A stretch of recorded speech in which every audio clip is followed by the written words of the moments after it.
Hey runners! Welcome to the Runaway Podcast. This is an episode from our live session.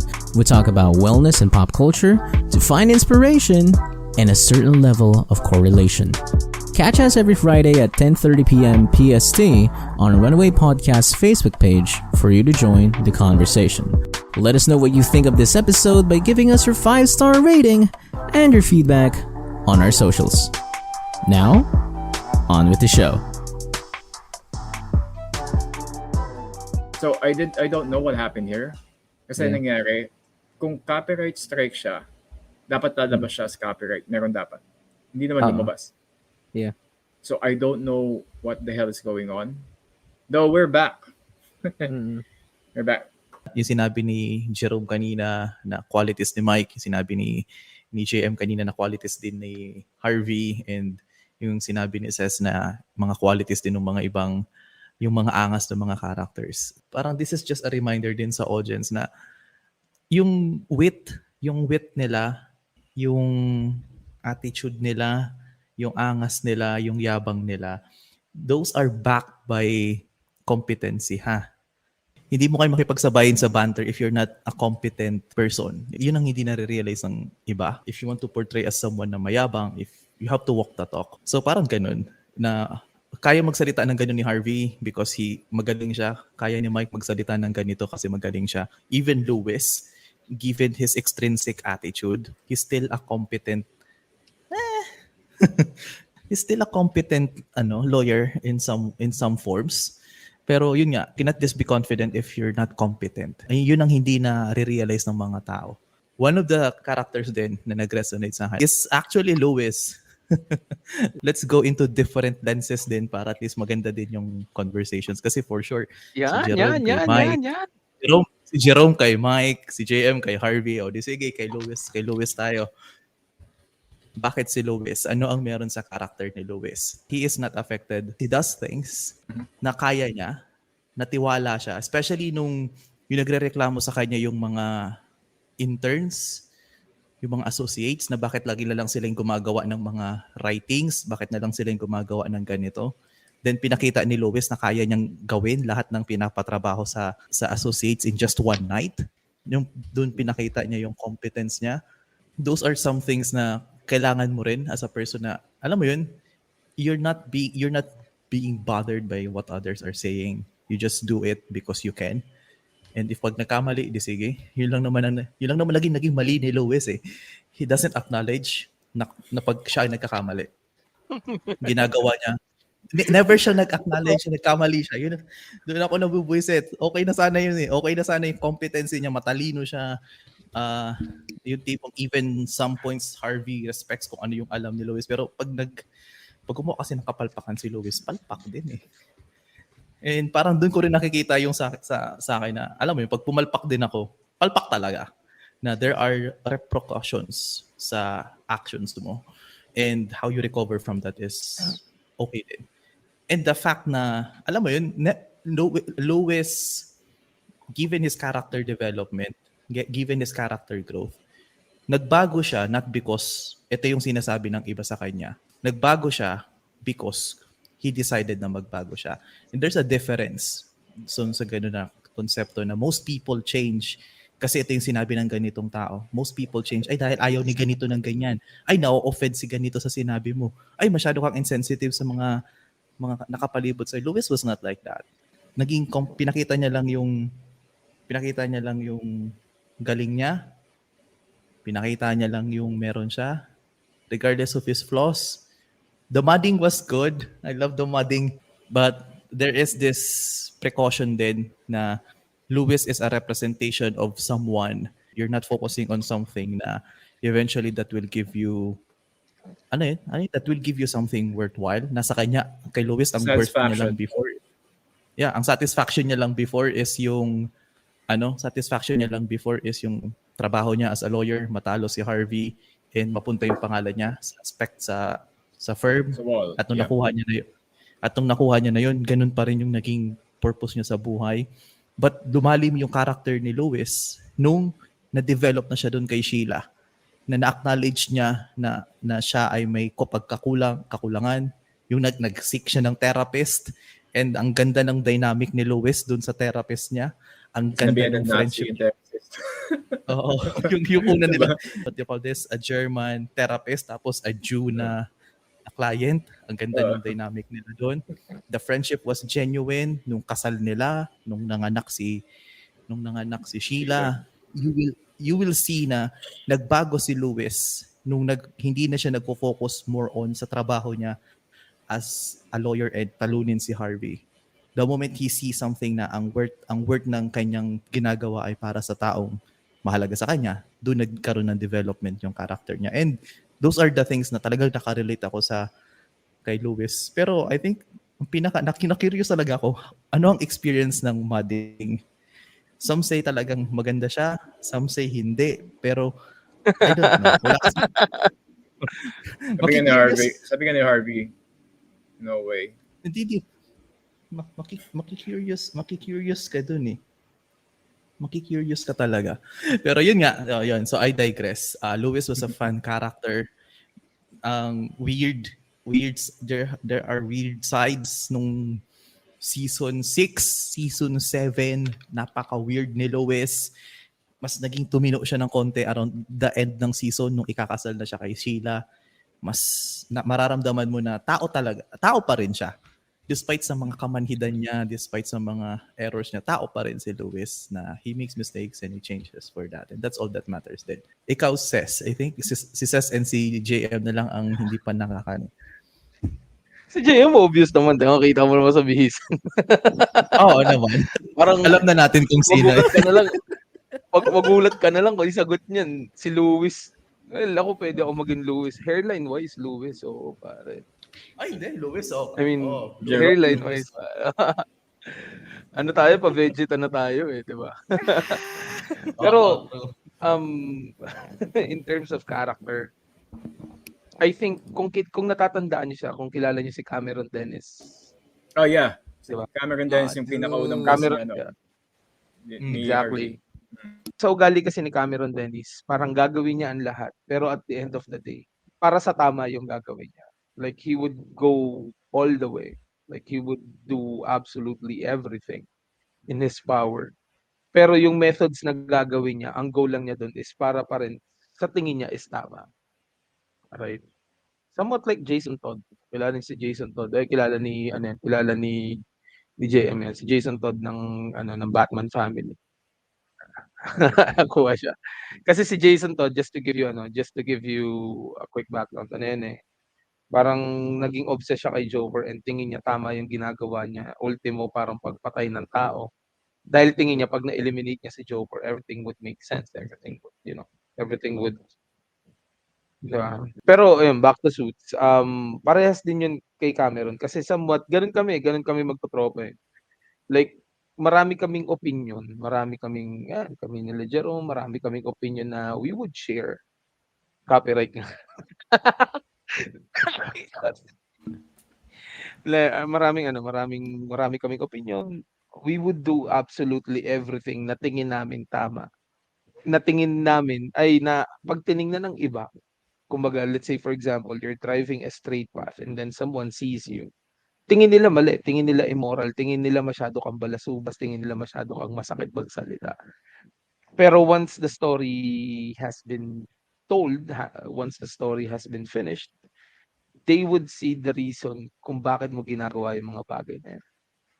And siguro doon ako nagre-resonate with Cameron. Kasi si Cameron, di ba sabi nga nila, mas cutthroat pa siya kay Kasi si Harvey, parang nagkaroon siya ng somewhat konting puso. Diba? Nagkaroon siya ng konting heart eh.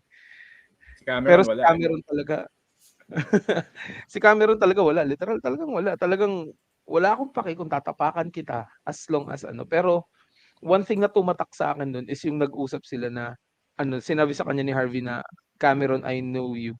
You're all things, but I know you will always fight for what is right. You will always fight for the truth. Basta parang sinabi niya sa isang part. Tapos parang na-consign siya doon si Cameron. Kasi ang dinedepensahan ni Cameron doon parang kalaban nila, di ba? Parang hinahanapan nila ng butas at shit. So, isa yun si Cameron. Kasi, again, personality-wise, some of the things that I do won't make sense pagdating sa iba, lalo na kung hindi naman nila naiintindihan yung ginagawa ko. But at the end of the day, I do it for a certain goal, which I think yung ginagawa ko would be appropriate for that. May pagka-Rachel Zane ako. I don't like the character, but may pagka-Rachel Zane ako. May pagka-OC ako eh. Like, kapag kunyari naiintriga ako ng isang bagay, napapa-research talaga ako na sagad-sagaran. Na yung dapat yung research ko yung maging bida. And then sometimes, mapagkakatiwalaan mo ko. Sometimes I have that same ugali na sasabihin ko pagkakatiwalaan mo ko without basically sympathizing with the person in place na parang, hindi mo nga masasabi yan kasi nga ganito, ganyan. Tapos sasabihin ko, hindi mo pagkakatiwalaan mo ko. Parang tinatanggalan ko sila ng basis na. But anyways, those are my two things. Louis lit for the hairline. But in terms of personality wise, it's Cameron. Philip Ed screw the copy. Alright, ayan. So, dito tayo kay parang JM. So, rephrase natin yung tanong ko. Bakit si RV? Yeah, Si yeah. RV na yan. Ayan, I ito think na ito. when it comes to Harvey Specter kasi, the character itself came at the time na sobrang hina ko. Kasi when I was researching this, ngayon, alam ng girlfriend ko to, nung research ko to, it was way back pa, 2017. Mahina yung yung confidence ko sa sarili ko. I wasn't like this before. So, when you're looking for a role model, something, you need to have that extreme kasi. And si Harvey Specter yung nakita ko, yung pinakauna nakita ko. Why?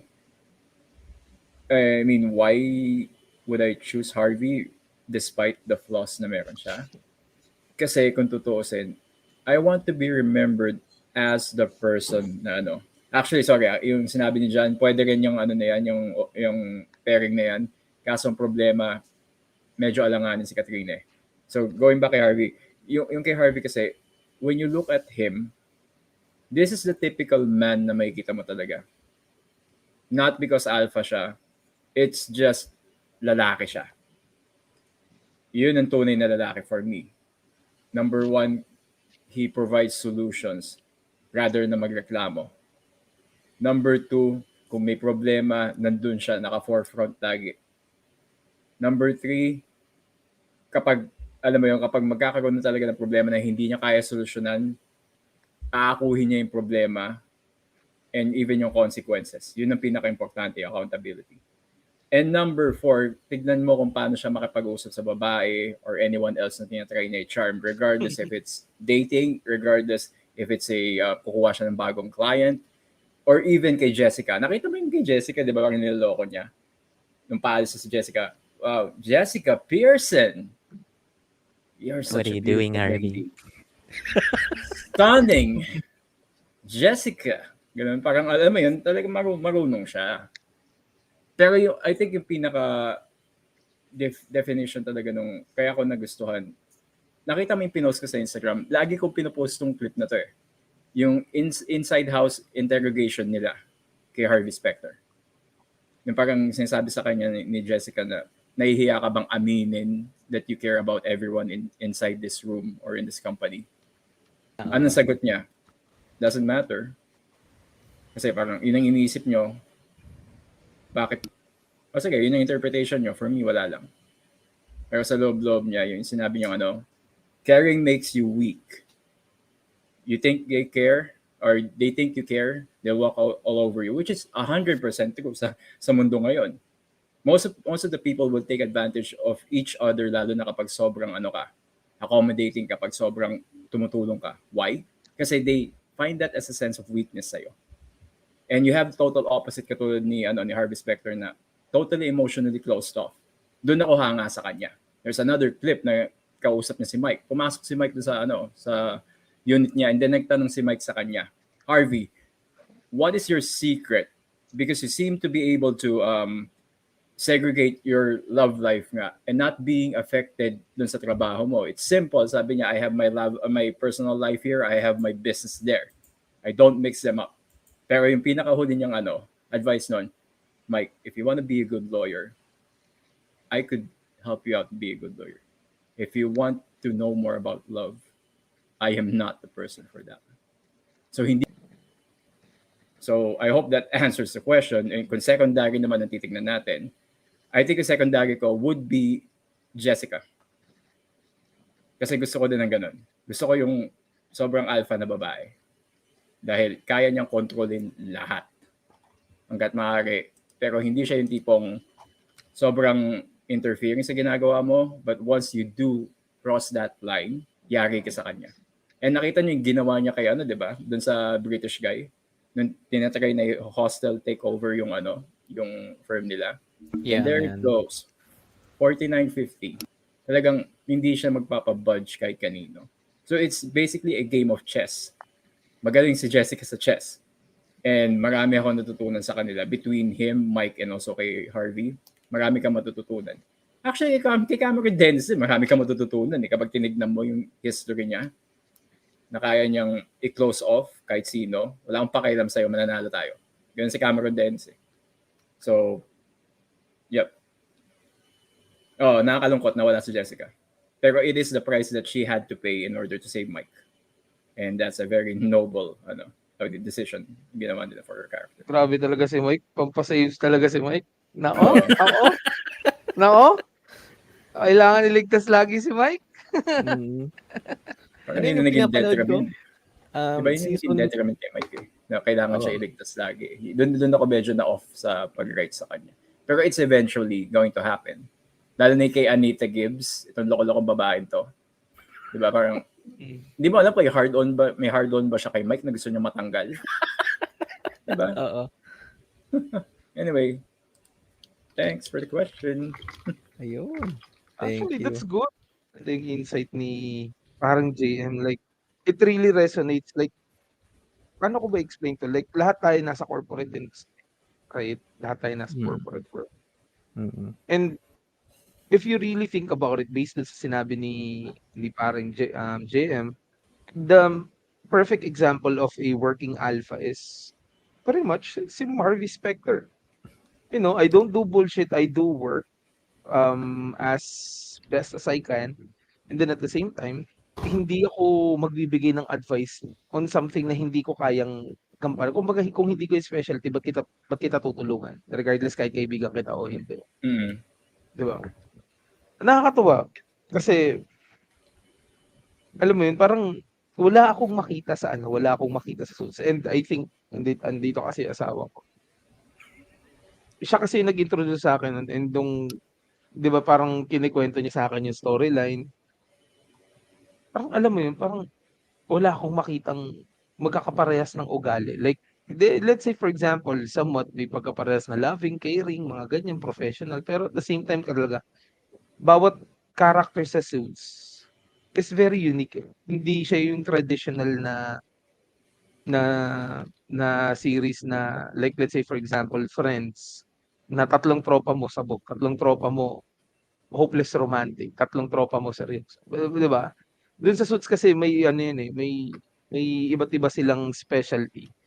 And lumabas 'yon lumabas siya nung sino yung nagnakaw kay Jessica Biel? Daniel Hartman ba? Hartman. Oo, si Hartman. Daniel Hartman. Nagnakaw sa firm. Oo, yung nagnakaw yung nagtatangkang kunin yung firm back. Si Daniel Hartman ba? Basta Hartman something. Like, I've changed. Naaliw ako doon kasi nung pinanood ko siya, ang pinakamagandang plot twist doon, parang kahit hindi niya sabihin, sinusubukan niya talagang kunin yung loob ni Lewis. 'Di ba? Nagagawin kitang senior partner, gagawin kitang ibibigay ko sa iyo lahat ng hindi binigay ni Jessica sa iyo. Gagawin kitang kalibel ni Harvey.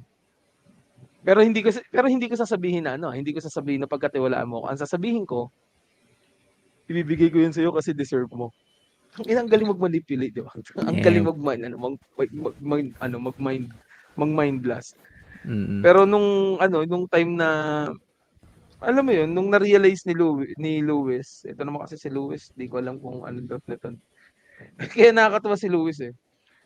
At least nung parang final battle nila, yung first encounter final battle. ang daming nagulat do'n kasi si Luis sumay kay Jessica, eh. Parang nung pinanonood ko yun the first time napaganyan pa nga ako sa upuan ko, eh. Putang ina. Lalo na nung time na kinonfront niya si Daniel. Parang sinabi niya na, "Did you just give me the promotion because You want my ganito, vote? ganyan? What would" Oo. tapos tinanong niya, "What would have you done if" basta may tinanong siya dun parang kapag tinagalog mo, "Anong gagawin mo kapag hindi ko kinuha 'tong promotion na 'to or kapag hindi kita binoto, anong gagawin mo?" Tapos ang galing Mm. mag-manipulate ni Daniel, sabi ni Daniel, "Kaya ako binibigay sa'yo yan dahil deserve mo, walang attachment," gano'n, gano'n. Pero galit na galit siya nung sumide si Luis dun sa kay Jessica. Oh, Oh, yan like, yung mga plot okay. twist na gano'n, makes everyone unique. Pero yeah, I'm gonna stick with my story. I'm sorry if I'm sorry if medyo may tatamaan kasi may nag-portray kay paring Mike, pero for me sa Suits, si Mike yung damsel in distress, man. Yeah. In a way. I have to Oo. semi-agree to that opinion kasi Mm. but that's the reason why maganda yung Suits, eh. 'Di ba? Oo. Yun yung reason in between him sa si Luis. Kaya may kulay yung Suits, it's because of those two. Mm. You could use Harvey Specter na siya yung frontman, pero kung tutusin kung si Harvey lang mag-isa, boring nun. 'Di ba? Tama siya, tama. Kasi tingnan mo yung totality ng story. Parang ito yung paano ko ba siya bibigyan ng analogy na ba 'to? Ito na lang. Si Mike Ross ay yung superhero na meron ang lahat, pero siya yung nililigtas lagi. Matalino siya, may empathy siya sa mga tao, marunong siya makiramdam. He has everything. Kumbaga, napaka-situational na lang nung nangyayari kay Mike Ross. Yung knocked on a different life, nahuli siyang nag-cheat, ganyan, napaka-situational lang. But in terms of ability, nasa kanya na lahat para mag-success, eh. Pero for the majority of the seasons, si si Mike Ross talaga si Robin. Sorry, si Batman talaga si Harvey. Hindi mo sila pwedeng i-interchange, eh. Like, Mike Ross, you're the damsel in distress. Like for one freaking situation ata, niligtas ka ni Rachel Zane, eh. Diba? And it's fun. Kasi yung character development nila, that's something that you would like to see in a series. Mm-mm. And then, pag isang magandang point na gusto kong i-emphasize is that kaya maganda ang Suits. One of the reasons is because tingnan mo, pag nag-share tayo ng experience natin, like kay paring Jerome, kay paring PJ, kay paring JM, we are all very passionate dun sa mga character. Like, at a certain level, we really do understand the perception na meron sila based dun sa character na pinoportray nila. And we try as much to put that into a personal perspective. Kasi yeah. Yeah, solid. Solid work, man. Ikaw, Mike Ross, like, ano I'm yung good, man. pare? Like, my times talaga, sorry. I clearly kidding, man. I'm see the reason why, like with your analogy, man. I clearly see the reason why now. Laging sinasabi ni Harvey na kapag nalaglag si Mike, aalis din ako. Alam mo yun? Like, it's not just because of partnership. It's not just because na I trust you, Mike. Like, ano na tayo? We're one and the same. But it's Harvey keeping his word na whatever the problem is, like, you go to me. Goddamn, go to me. That's what goddamn loyalty is all about. Sabi niya yun, di ba? My goodness. Pero yeah, I have to agree, man. May times talaga na I did see like Mike, oh man, here we go again. Like, save me, Harvey. Kulang na lang sabihin niya yun. Pero no, in fairness naman kasi, ikaw na lang, Jerome. Since you were Mike Ross in this episode, if you had the ability, yung tulad nung kay Mike, if you read something that you're really passionate about, di mo na siya nakakalimutan. Anong career ang papasukan mo? Fucking law, man. Law. I'm gonna make the most money. Yun, intellect mine. Ayun na yun. Oh, pero tawag dito, just to reframe And to segue na din kasi until 1 a.m. lang tayo. Unfortunately. Yeah, unfortunately, Guys, because maganda I natin have 3. no, dude. I have some things to do then in the morning. So I guess this can be like the quote unquote wrap up session where we answer the question, what can you learn from this show? So tig-tatlo tayo, kahit ano lang, like bullet points or short explanations. Siyempre, pwede tayo mag-start with PJ, dude. Dahil fresh pa sa atin ang Suits recently, ano yung mga pwedeng matutunan ng mga tao when they watch this? Number one is that if you are in a group, if you are in a team, the moment na you act upon based on your own discretion, it will always cause conflict. Yan ang nangyari sa Suits. Every episode, every conflict. If you are in a team, kapag nagsarili ka ng desisyon, magkakaroon ng conflict yan. So if you were, just let them know kung may gagawin ka. Alam mo, just because you think it's right doesn't mean it is. Na most characters sa Suits, ganun ang pananaw nila.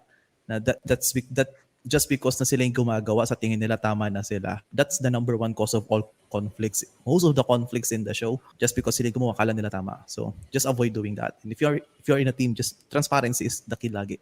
Second one, just speak. If you are in a corporate setting, not just in a corporate setting, in an office, workplace, if you want to speak something, speak it with confidence, speak it with grace. Kasi most of us, even especially sa mga nakakabata ngayon, takot mag-express ng idea nila, takot magsabi, takot kumontra sa opinion ng iba because ayaw maka-offend, ayaw makasakit, baka ito yung isipin nila, baka ganito yung maging response nila. No, you don't do that. One of the best lessons na matututunan sa Suits is that you speak your mind with confidence and wit kasi most people will respect you for it. Minsan, technically, yung behavior ni Mike, nakakabastos. Minsan, may mga times na sobrang arrogante din si Harvey. Minsan, may pagka-weirdo yung mga approaches ni Lois kung paano makipag-usap. But most people hindi sila masyadong apektado nun because they portray it with such confidence. And for the last one, lesson na natutunan ko din sa Suits, is that you don't take things personally. You never take things personally. If a person makes a mistake, you call out the mistake, not the person. At yun ang ginagawa lagi ng character sa Suits. Pag nagagalit si Harvey, hindi yung personality ang tinitira. Pag nagagalit si Mike, hindi yung person yung tinitira, kundi yung action. Na yun ang hindi naiintindihan ng karamihan ng mga tao because we always associate the person with the action. Na I don't know. That's just my personal take doon sa experience sa Suits. None of them took things personally. Kasi isipin mo kung mga Pinoy yung nasa Suits, lahat ng mga ganong confrontations, ganong mga bangayan, ganong away, pinersonal mo. Naku po, imagine mo kung Pinoy sila. Okay, imagine mo nga, Pinoy sila. Pinoy lahat ng character sa Suits. Minura ka ni Harvey, pinagalitan ka ni Louis, pinagalitan ka ni Jessica. Naku, ilang taon Magiging nila yan graphic Wolf in action bibit-bitin. tayo, Ilang bro. taon nila yan kakatayin. The best learnings na makukuha mo sa Suits. Accountability at the same time, focusing on the actions. Kasi yun yung pwede mong mabago. Kung ano ka, usually hindi na yun nababago. It can be adjusted but hard. But the action can always be changed immediately and consistently. So yun ang sa akin. Sa 3 bullet points ko dyan sa Suits. Yo, thank you, PJ. Thanks, man. Ikaw, Ses, ano yung mga 3 bullet points mo when it comes to Sorry. watching this? Mali yung closing statement ko. Ay, sige, man. Go. Sorry, mali yung closing statement ko pala before, I rest my case. Ayan, okay na. Thank you. Wordplay! Wordplay. Dapat talaga may bell na ako dito. Ang wala. Ay, that was fun. I guess 3 bullet points for me would be very straightforward. First off, being professional is not easy. People think na just because you can interact with your peers at work, basically it doesn't mean that everything will always be a walk in the park. Being professional takes a level of sincerity. Being professional takes a different level of being, committed to. In a real world, hindi pwedeng gawin ni Mike yung mga ginagawa niya on a daily basis. May late siya, hindi siya susunod sa boss. Kumbaga, ito yung chance mo, pero dahil nabigyan ka ng chance, gagawin mo yung mga bagay na salungat dun sa pagkakataong ano mo. And again, sometimes sabi nga nila, do what you think is right. Pero kapag nabigyan ka ng chance to work on something that you really wanted, you really have to stick into your guns na you have to sacrifice a certain level of emotion. You have to sacrifice a little bit of your personality just for you to be just for you to play your part. Second thing is attention to details. Pag nanood ka ng Suits, kapag naintindihan mo yung mga storyline, naintindihan mo yung sinasabi nila, not on the technical side, but on a, you know, on a viewer standpoint, pag naintindihan mo yung kwento, I honestly believe na tumataas yung attention to detail mo kasi masyadong detailed yung kwento nila. Kapag hindi mo naintindihan, pwede kang mawala kagad sa story. Like kunyari, pinanood mo siya ng season 2. Like, let's say, I'll give you an example. Panoorin mo ang Suits ng season 2, ay trust me when I say this, maguguluhan ka. You would go back to season 1 para lang makuha yung concept or the gist of the story before you can continue. And then last but not the least, I guess this is for myself, na sometimes you really have to be cutthroat for people to see na seryoso ka. Sometimes kasi kahit ipakita mong seryoso ka, yung tipong maayos ka magtrabaho, maayos kang makitungo, sometimes it's not enough. Sometimes you really have to be cutthroat na you have to give them like a stern side of your personality for them to really see na I'm dead serious. Whether it's in the form of a career, hobby, or what. You have to show them na kapag ginambala mo ako sa mundo ko, you would pay a certain consequences. You know, I'm really passionate. I love what I'm doing and I won't let anyone become something just for me to not do my job properly. Bago tayo kay Mike Ross, let's go to Mr. Harvey Specter, Jason Todd. Yun. Go pa din. The night is calling me, pre. Na ako na lumabas na few. May katana pa ako, so tawag dito, Red Ronin ako mamaya. I think I basically said everything kanina eh. The reason why you would watch Suits, syempre, people get bored. To be honest with you, pag nakita nila maganda yung yung characters and yung development of characters and story-wise, they'll eventually get hooked. But it's not until the second time na panoorin mo, na saka mo ma-realize na there's something in here na pwede mong gamitin in real life. Again, Suits is basically a drama, a law drama. Pero kung tutusin, if you look at the dynamics na meron isa sa kanila, even yung mga nasa labas, it's basically like a big family. It's less of a law drama and it's more being with the family. Si Mike pa lang, saka si Harvey, kung tutusin eh. Or si Jessica, saka si Harvey. Saka si Louis, yung tatlo. Parang nanay nila si Jessica. And then, itong magkapatid na walang kwenta, lagi nag-aaway. So, it's mostly siguro number one, if you see stuff like this, you need to get the good out of the bad. Kung yun ang goal mo. If people are watching things kasi nowadays it's more like for entertainment, yeah, that's good, but some entertainment also have underlying lessons na meron doon. This series of one of them. Actually, between this and Peaky Blinders, doon ako addict ngayon dito sa dalawang shows na to. I basically have the self-confidence na meron ako ngayon just by watching Harvey and how he tackles things, how he believes in himself na he is a winner. And yun ang nakakalimutan ng tao ngayon. We are relying too much to outside gratification na kailangan natin ng approval na ibang tao. Harvey is not that kind of guy, my man. Harvey has that innate courage and also that confidence na whatever you throw at him, he will definitely throw back at you. Bomba pa yung tatapon niya sa'yo. So, be very vigilant sa ugali mo. Yun yung kay Harvey. But also be fair. Sabihin ng tao nang dadaya siya, no, panoorin niyo uli yung mga ginagawa niyang kaso. Everything's still ethical. It might not look that way, but you have to analyze. Katulad ng sinabi ni Sas kanina, yung attention to detail doon makikita mo kung paano nila ginagawa yung mga kaso nila, even if it's not applicable in real life. Number two is, you have to know the dynamics na meron yung family. Why do I say it? It's because everything that revolves around Suits is about relationships. Down to the core. Mom and dad relationship gone south yung kay Harvey, di ba? Yun yung reason kaya ganun si Harvey. Sobrang stern niya, sobrang yabang niya kasi kailangan niya mabuhay mag-isa kung tutuusin eh. Wala siyang aasahan eh. Matay yung tatay niya. His mom double-crossed him ng simula, which is very obvious, and ayaw tanggapin na nanay niya na gano'n yung situation na pagkakaintindi ni Harvey. So he needed to be the man that he wanted to be. Again, a family issue, kaya gano'n siya. Even kay Mike Ross, bakit siya naging gano'n?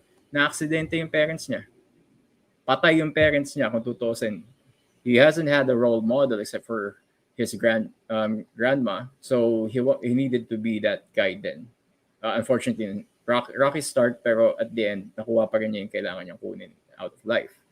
So, yun nga, you need to compare the storylines kung meron kayo. Kung again, dalawa yung sinabi ko, pero actually isa lang siya. Get the good out of the bad. Dito sa series na to. And number 3, bullet point ko is just don't be politically correct, people. It's a call, this is tawag dito, a call out to people na masyadong people pleaser. Si Louis Litt ganun, may tendency siyang ganun. But when you look at the bigger picture, ang pinakamaraming na-offend na tao si Louis. Hindi si Harvey. Si Louis ang may pinakamaraming na-offend na tao. Do everything with grace. Diba si Mike Ross na-offend dun? Oh.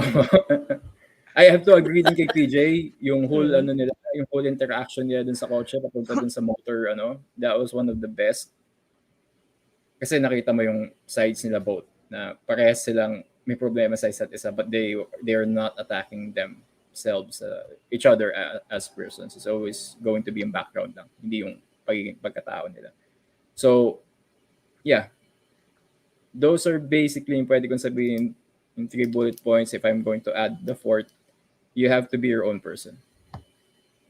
Why do I say it? Because lahat sila meron silang sarili-sariling arc. Ibig sabihin nito, minsan may negative connotation na sinasabi na hindi ka pwede maging main character. Sorry, wag sinasabi niya sa akin yon. Sorry, I'm a main character in my story. You are the side character in my story. Pag pinapasok kita, ibig sabihin nun, I value you as a friend, some stuff like family kita, pero buhay ko to, hindi naman niya buhay to eh. And ganun din silang lahat. Kung tutusin, nagre-revolve lahat in family, pero may kanya-kanya silang buhay, which is great because you get to see character development of each and everyone. Isipin mo kung si Mike Ross, again, another example, kung masyado siya nag-rely kay Harvey at wala siyang identity, ano kakalabasan niya? Diba? Yeah, those are the 4 tips or 4 knowledge base na meron ako. I could go on and on, maybe next time if there's another talk like this. But yeah, that's it. I enjoy Suits again. Okay. For me, it's a 9 out of 10. Ayoko lang talaga ng season, yung final season. Mm-mm. Okay. Same, man. Thank you for the Thank you. brother. Thank you. Mhm. Alright, last natin. Siyempre, hindi naman niya pwedeng i-introduce yung sarili niya. Siyempre, dapat may taga-introduce din. Ang Robin ang Robin. Go Mike Ross. What are your insights? Take it away, man. Ayan, thank you. Bago mo sagutin, I just really want to say thank you. Thank you to everyone who's joining. Ito na yung pinakamatagal ng Runaway Podcast na may consistent viewers na hindi 1, hindi 2, Yeah, 7. For Kanina 7. 10 pa nga eh. 2,000. Oo. I really want to share some love lang muna, no. 1, Tresha, thank you. Thank you for being here. Thank you for sending stars na mapupunta din kay Ces eventually. Support her. Meron siyang business, Only Wings, sa San Pedro. Kakain tayo dyan. Fry away, man. Fry away. Nice. Thank you. Tapos si Jan, dude, I can't really pronounce her second name. Adriel? Am I right? Pero John like this, Adriel. yeah, Jan Adriel, he's the guy behind Para Kanino podcast. Dude, thank you nice. so much for participating, showing love. Thank you, man. Next ka na. Next ka na. Magla-live ka na din. Thank you, dude. Thank you. And here we go. Siguro, I agree with everyone's take. I really do. And this is one of the reasons why I was really excited to have this. Kasi, we get to enjoy what we love. With the 7 people we're watching with. Yeah. Ayan. So just to make it quick lang, number 1, you have to figure out your leverage. Kasi once you figure out your leverage, you know what you like, you know what you're good at, and probably it will lead you to answer the question, who am I? Anong identity ko? Identity. Yun. Okay. Number 2, appearance matters a lot. Sa mga viewers na ngayon pa lang nag-tune in, there was a story that JM told kanina sa Conquest, like he was wearing a suit and everything. Keep this in mind. If you look decent, not just for job interviews, but your style, nobody will question you. If you Yep. look like, if you're wearing a It's suit, true. no one will question you. Appearance matters a lot. And then, of course, number 3, keep a level head no matter what. You have to remain calm. You can be Lewis at times, okay, no problem. You have to own your mistakes, pero you have to keep calm in stressful situations. Go So Muddy. figure out, yeah, Gamadi. So figure out your leverage. Appearance matters a lot. Keep a level head no matter what. FAK. Keep these 3 things in mind so nobody will fuck with you. Fuck with you. Alright, yun lang. Aragis na natin. Wordplay, ang galing. Abbreviation. Ayun. Pero tama yun magandang point yun. Magandang point yun. Ano lang natin siya, i-mention lang natin siya na yung mga nagsasabi na na hindi kailangan ng pananamit yan, nasa ugali yan, bullshit. Yeah. Ayun na nga, sabihin nga natin kunyari ako, isa ako sa mga pinakamatalinong tao sa mundo, mag-a-apply ako bilang service crew lang, service crew. Pupunta ako sa interview naka-boxer. Tingin mo tatanggapin ako? Oh. Your appearance does matter. It's part of the whole experience, ika nga. Kasi unang-una, yan yung nakikita ng tao sa'yo. And I honestly believe na walang tao na magre-rely kagad sa ugali mo or personality mo the moment that they see you for the first time. They will always rely on what they see. Kaya maganda yung point ni parang Jero. Maganda. Tama. Ikaw nga magsimba ka pero ang suot mo. Wag na nga ganun. Mamaya ma-cancel ako eh. Ayun. Yeah. So yeah, thanks man. Thank you. Ayun. So we still have a couple of minutes, of course. I'm gonna open the floor to PJ. Dude, I love your content. I've been supporting it for a while. But please do tell us where to find you and how can we support you, man. Ay, thank you. Nakalimutan ko pala sabihin kanina. Thank you din for inviting me to this one. Super enjoy. And I think na-inspire mo rin ako mag-live. Maybe ang ila-live ko in the future. I don't know if nasa lineup mo because I was planning to do How I Met Your Mother. Sis, ayun na. So if you're interested, so you can be a part of that. So thank you again. So yun. And also to add sa sinabi ni Ses and yung sinabi nyo, appearance does matter. And actually, your appearance reflects your personality kasi if maganda ang nasa loob mo, lalabas yan. If you have a clean personality, lalabas yan sa itsura mo. Kapag malinis ka, malinis talaga. Okay ang personality. Disiplinado ka kapag malinis ka tignan. So that's one. So you can find Chill Talks podcast on Facebook. You can find it on Spotify, Apple Podcasts. So usually mga ganon. And you can just support. Parang, ang tawag na to? Just listen to my content, share. And if you want to discuss about something, just message me. Hindi ako madamot sa guest. Yeah, hindi madamot sa PJ. If gusto mo kahit anong pag-usapan natin, sige lang, okay lang yan sa akin. So yun lang, you can check it out. So thank you again. Hey, thanks, man. Definitely Thank you. support that, man. Of course, JM, of course, Harvey. Where can we find you, man? You can find me in 25th floor. Just look for just look for Pearson Spectral Lit. But anyway, yeah. Wala akong plan ngayon. And people are asking why. Marami nagtatanong sa akin ba't hindi nagla-live ng ganito. Pinalampas ko daw yung Metal Gear. Pinalampas ko yung Silent Hill 2, yung remake. Jerome knows why. Yun ang sabihin ko. Because kailangan ko i-prior yung ginagawa ko ngayon. And I cannot shift my mindset to something else. When I'm deadly in laser focus sa kailangan kong gawin, kailangan ko siyang gawin. So I'm concentrating basically dito. New job on Monday. People like me or all 4 of us, wala tayong pahinga. Kaka-resign ko pa lang, bago trabaho na kaagad next week. Ganun eh. Because we are high-performance people. I know. You guys are doing this for such a long time. Kayong dalawa ni Jerome, PJ. And also si Ses, yung pagbebenta niya ng mga laruan nila. Hopefully, that would... Toycon. kuha ka ng install, something. Kasi may bayad yata yun. Yo, But, yeah. mahal. Oh, yeah. But I think the next plan na meron ako, Shin Kamen Rider, kung sakali mapanood namin, I have to do a discussion regarding that because I'm a big Kamen Rider fan.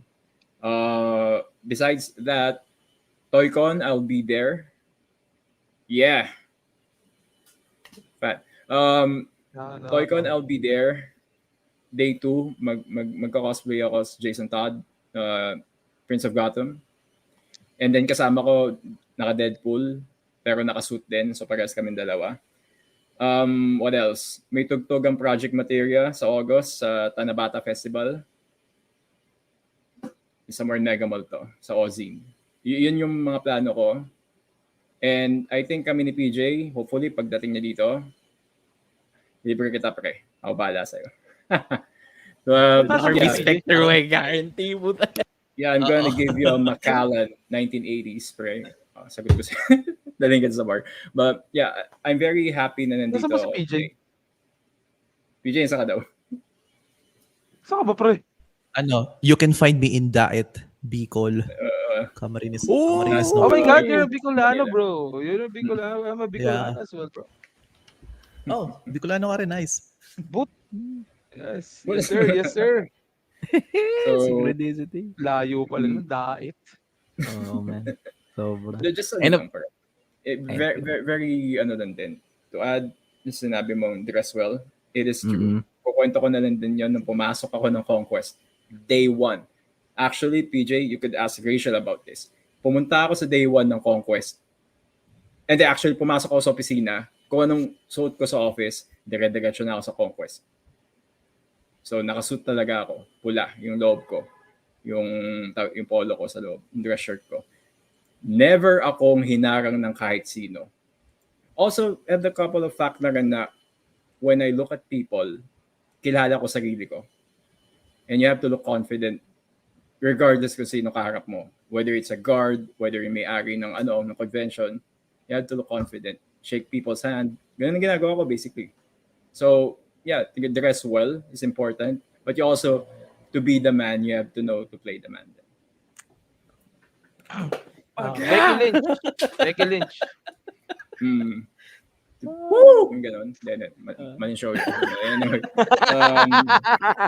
Manin show you. So, yeah, enjoy Suits. Pre, ako naman sabi sa inyo.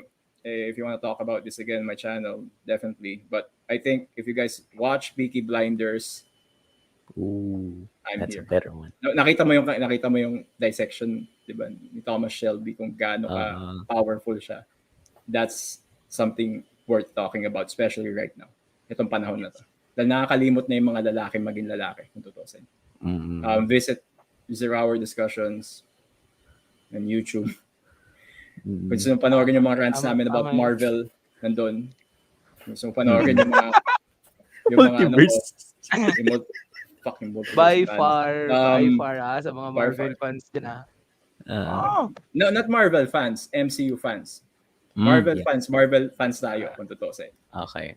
Cinematic Universe, yun sa akin. MCU fans, okay MCU fans, okay si Guardians of the Galaxy 3. Medyo Hindi, maganda yung Guardians of the Galaxy. Maganda. Yeah, maganda yung Guardians. Pero tangin na naman. Yun na yung last. Bakit yung last. bakit ginanon yung last. Quantum Mania? Mga putang ina niyo. At ganun ang Quantum Sorry, Mania. sabihin ko lang din, singit ko lang din, sorry. Yan na yung last. Me, being a Batman fan, it takes a lot para hindi ko panoorin yung Flashpoint o yung The Flash. Wala akong balak panoorin yung The Flash. Masyado Ganun siyang na hype ako. Hinipe lang naman siya dahil kay Keaton. Kay Michael Keaton lang talaga. And that stupid CW grade na, na CGI. CGI. Oo. Yeah. Shit. Pero maganda yung ngayon, yung Secret Invasion. I think yun ang magandang reviews ngayon. Secret Invasion ni Nicolas Cage. Yung ngayon. Ni Fury. Ni Nicolas Cage. Na-invite na talaga tayo ni Nicolas Cage. Na-invite na tayo. Meron na ba early reviews ng Secret Invasion, almost the same early reviews din ng Guardians 3. masyadong seryoso daw, kaya hindi nagugustuhan ng iba. Pag ganun ang comment, ay for sure maganda yung portrayal nila sa ganun. Lagi naman nilang Nag-iba na reklamuhin kapag seryoso eh. Doon ako napipikon eh. Ah. Ano ba gusto nyo? Gawing comedy? Gawing Thor, Love and Thunder? Lahat ng mga bagay-bagay? Nagagalit na naman ako. Thor, Love and When it comes to a debate, sige. Magla-live ako mamaya sa channel ko kung sino gusto makapag-debate. But anyway, thank you so much, Jerome and also Ses. PJ, alam ko medyo late notice to. Nasama kita dito, but it's quite a pleasure talking about Suits. And again, 9.5 for me. Highly recommendable. Habang nasa Netflix pa, or you go ahead and find it somewhere else. Another recommendation is, yun nga, Peaky Blinders and also Reacher. Yeah, Reacher is actually good. Reacher is good. Yan, next time, pag-usapan natin kung may interest. Yun. Ayan. Thank you. Thank Kung you, gusto niyo JM. naman ng series na maiba, ano ba? Ano ba series na mare-recommend mo, Jerome? Ano ngayon eh. Suits Ano lang ba talaga pinanood ako mo? ngayon man eh. Peaky Tsaka Demon Blinders. Slayer. Peaky Blinders. Eh, ano? Gusto ko sanang i-recommend ang Full Test Web kaso tangina talaga bakit may love scene si Zardos. Hindi mo ina-expect yan, pre. Ako, expected ko na may mangyaring ganun. Hindi kasi pre, yung build-up niya, like the build-up itself, go away. Right? Ang ganda na noon. Parang sabihin na natin, nandun na yung trivial acting nila. Dennis Trillo, Carla Abellana combination. Yeah, the problem Akala ko kasi mabibigyan. dito, the problem kasi dito, kinuha nila and then gusto nila magsulat ng sarili nila using the Voltes 5. It's the same with MC. Diba? Kung ganun lang gawin natin, wag na kayong Voltes 5. Diba? Wag na Voltes 5 yung pangalan ninyo. Voltes 6. Combat Throne din. Yun lang. Combat. But anyway, this was a fun episode. This was a Yeah, fun thank. episode. Oh, ikaw sis, like where can we find you, man? Like, alam mo, hindi ko talaga alam kung ano itatago. Galing sa box o yung Facebook page mo. Kasi mas Hindi, malaki yung ganito dami na ng lang. reach ng Facebook page mo. Ganito na lang. In terms of selling, this is my profile. Hindi ko ginagamit yung galing sa box as your profile kasi for legitimate reasons. Gusto ko as much as possible kapag bumibili kayo sa akin on a personal, like kapag nag-interact kayo sa akin, pwede nyo makita yung mga pinagkagawa ko, pwede nyo ako ipa-vouch, pwede nyo ako ipa-check. Kumbaga, ando na yung security nyo na legit ako, na hindi ko kayo lolo. Kasi usually may mga usually may mga nagbebenta na magaganda yung pages, like 1,000 going to 5 digits. Unfortunately, hindi nakaka-deliver and then masasira lang yung pangalan. So why not just have it on my end? I-add nyo ako, video call nyo ako, hindi kayo mahihirapan. Hindi pa ako mahihirapan ma-manage ng dalawang page. Ayun, so pag sa toys, usapang laruan, personal, this is, mga pinangko-comment ko, add nyo ako, follow nyo ako. I have about 4.5 followers already. 4.5k. Nagulat ako. Congrats. Kaya kinukonsider yung mga kalokohan ko. So, follow nyo lang ako. Pag umabot tayo ng 10k, mabibigay ako. Yun. Pero yung mura lang. Yung si Cloud boy, si Cloud. Yung ulo ni Cloud. Pero, Okay lang yan. Pero I have kidding no aside. love for Cloud. Ayan. Pero kidding Kaya aside wala. daw dito. Yung precious kay 7 search cloud na yan. Pero kidding aside, I am not fired. So, we are not fired. Yay! Ano lang talaga, sadyang lang kami, nag-side quest lang kami mga co-host tsaka ng main host namin na si Parang Jerome. And you can expect na for the coming episodes, we'll make sure na, we'll give it justice. So, Runaway Podcast dito sa personal profile ko. Galing sa box din, nadamay ko lang siya. Ayun, maganda pakinggan. But anyways, yun lang. Facebook, Instagram din lang naman ako active. And then of course, if you are currently looking for anything na specific in terms of laruan or any collectibles, just message me and marami tayong sources niyan. So, ayun. Thank you. Ikaw parang dyan sa kanila mahanap. Ayun, of course, Runaway Podcast. Pero truth be told, nasa Jerome Paul Vlogs ako. I'm literally everywhere. You can Google me. Yan yung pinaghihirapan ko for the past 6 months.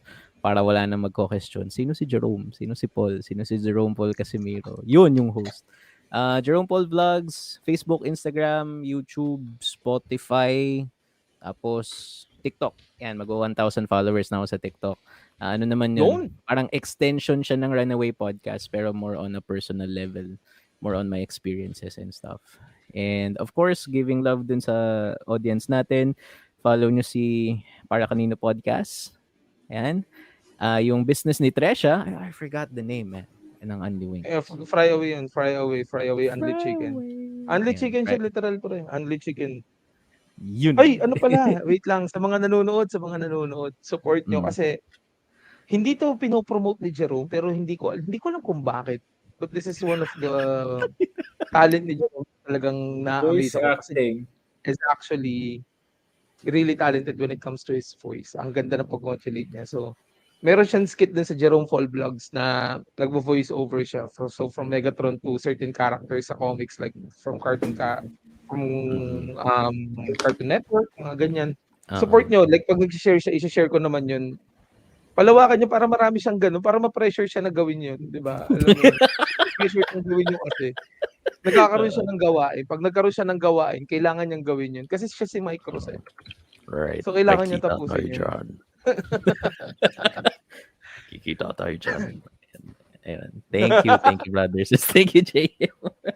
Ayun. So yeah, thank you guys for tuning in to the first ever revamped format of Runaway Podcast. Thank you, PJ. Thank you, JM. Thank you, Ses. And thank you to our audience, man. Thank you so much for all the love, especially na nag-hiatus kami. We love you. We support you. And please do run away with Runaway Podcast. See you guys next week. Bye-bye. Wala pa tayong outro song, no? And that's it for this episode. Join the conversation every Friday at 10:30 p.m. PST on Facebook. To know more about wellness, listen to the rest of our content. Subscribe to the podcast, share the podcast, run away with Runaway Podcast.